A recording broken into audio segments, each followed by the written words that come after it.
Sobat TKW Lovers dimanapun berada. Semoga dalam keadaan sehat walafiat dan bahagia selalu. Jangan lupa bersyukur, karena berapapun gaji kita, apapun pekerjaan kita, kalau kita pandai bersyukur, insya Allah akan berkah dan cukup untuk apa saja. Oke teman-teman, dalam kesempatan kali ini kita masih akan sharing tentang tenaga kerja wanita di Singapura ya. Simak videonya sampai selesai dan jangan di skip ya. Yang baru bergabung dengan TKW Lovers, silahkan untuk memberikan support dan dukungannya dengan cara klik tombol like, subscribe, dan nyalakan notifikasinya agar tidak ketinggalan video-video terbaru dari saya. Oke teman-teman, dalam kesempatan kali ini tema kita adalah jam kerja TKW di Singapura. Yuk langsung saja kita simak videonya. Oke teman-teman, untuk jam kerja TKW di Singapura ini tidak menentu ya. Jadi kita itu tidak bisa menentukan jam kerja kita itu dari jam berapa sampai jam berapa, itu tidak bisa. Makanya TKW itu adalah wanita paling kuat, paling hebat kalau saya melihat itu. Saya sangat menghargai sekali seorang TKW. TKW itu adalah orang yang bekerja 24 jam tanpa memikirkan jam kerja saya itu sampai jam berapa, waktu istirahat saya kapan, makan ditahan, lapar ditahan. Keluarga kita di Indonesia, kalau kita di Indonesia mungkin bekerja dari jam segini, selesai jam segini, itu bisa ditarget. Di sini itu tidak bisa teman-teman, saya nggak bohong. Hanya TKW yang tahu rasanya lapar ditahan, diganjel dengan air putih. Hanya TKW yang tahu rasanya. Saat kalian di Indonesia masih tidur, kita sudah bangun. Bayangkan seperti itu. Lalu kalian mungkin ya, ini saya tidak menyinggung, tapi sebagai apa ya, peringatan, mungkin sebagai gambaran. Jika sudah waktunya gajian, call. Waktunya ini bayar itu, teleponnya di sini. Kalian apa tahu pusingnya kita? Gaji kita berapa? Kita masih punya kebutuhan di sini. Kita perlu beli kuota. Itu kadang kita itu di sini nggak memegang uang sama sekali, teman-teman. Itu bayangkan, itu hanya TKW yang tahu rasanya rindu kepada keluarga. Hanya bisa telepon seminggu sekali. Hanya bisa pegang HP saat malam hari. Hanya TKW yang tahu rasanya tidur di dalam toilet. Hanya TKW yang tahu rasanya sholat di dalam toilet. Pernah saya rasakan. Jadi saya itu tidak omong kosong. Saya pernah merasakan tidur di toilet. Saya pernah merasakan sholat di dalam toilet. Karena mencuri-curi waktu. Tempat ternyaman bagi TKW hanya toilet. Asal kalian tahu, jam kerja TKW tidak bisa ditarget. Kalau sekarang ini saya bangun itu setengah 6 kalau di sini, dan saya selesai itu minimal itu jam 10, minimal lah jam 10 malam tuh saya selesai. Tapi terkadang kalau majikan saya itu tidak bekerja di kantor, mereka itu akan makan awal, jadi pekerjaan saya cepat selesai. Tapi kalau mereka itu bekerja di luar, terkadang jam 11 malam itu saya masih masak. Bisa apa kita? Hanya bisa menjalani.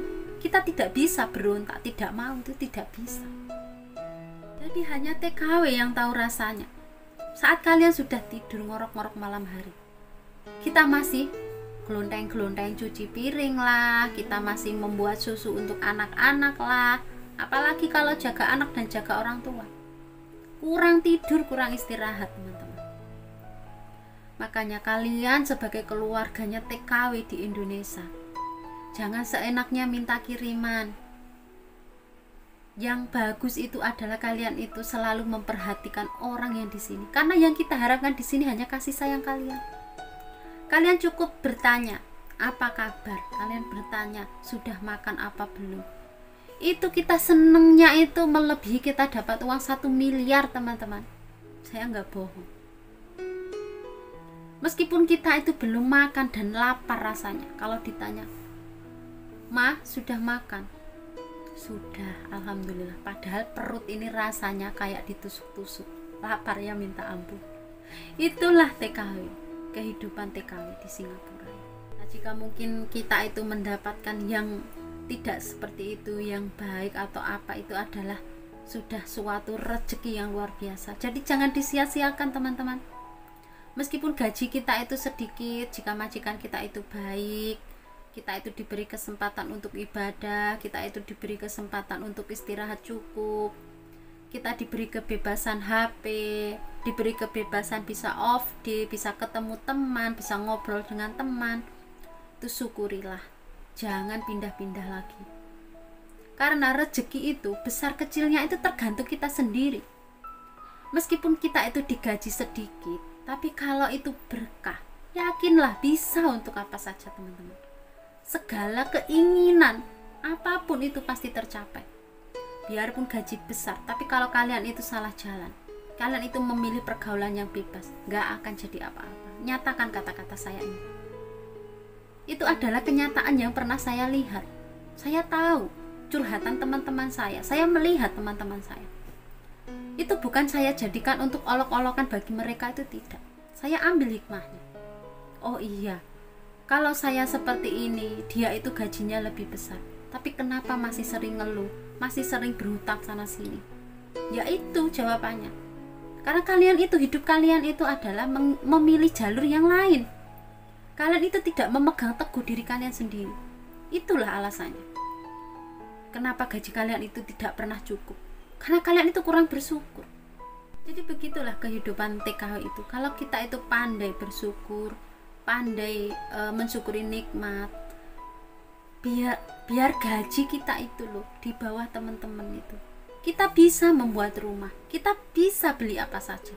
Bahkan kita di sini loh selalu cukup, nggak pernah kita itu kekurangan. Itu yang saya nyatakan. Gaji saya ini paling rendah teman-teman di antara teman-teman saya.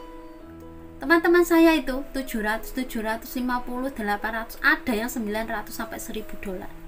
Saya itu berapa? Di sini saya belak-belakan. Saya itu 630, itu saya kerja selama 4 tahun. Gak ada naik gaji sama sekali. Dan kalau saya off day itu saya dipotong $20. Tapi kenyataannya saya itu menerima. Alhamdulillah, saya ini gak pernah berhutang sama orang. Dan alhamdulillah sekali, apa yang saya inginkan ini tercapai.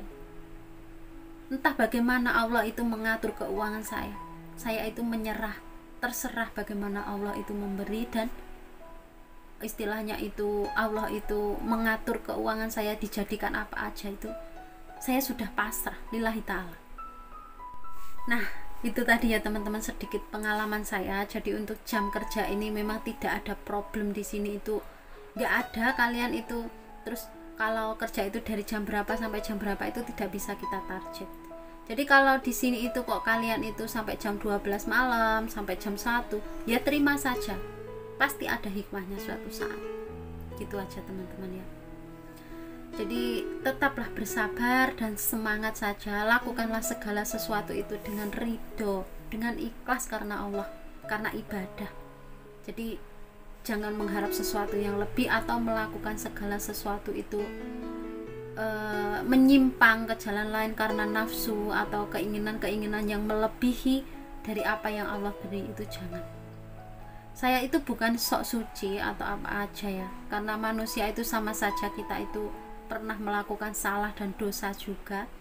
Karena itu adalah sebagai pelajaran bagi hidup kita, jangan sampai kita mengulangi kesalahan yang sama.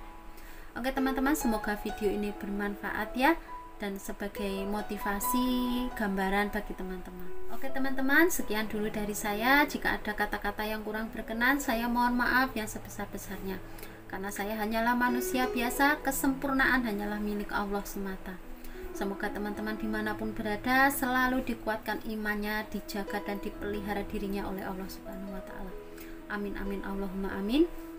Sekian dulu dari saya. Wassalamualaikum warahmatullahi wabarakatuh. Bye bye, see you next time.